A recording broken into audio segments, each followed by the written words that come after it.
skal så løse en ligning. Først ved at ophæve parenteserne, så siger man 2 gange 3, og det er 6.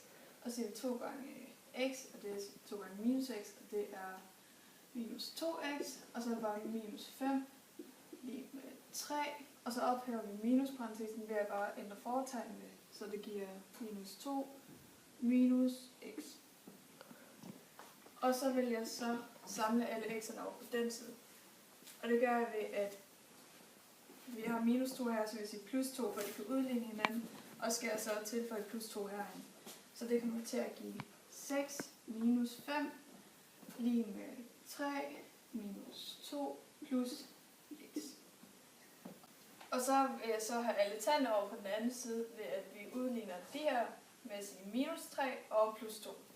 Og så er det så minus 3 plus 2 plus 6 minus 5. Og så her der er så kun x'et tilbage. Og det giver så x lige med 0.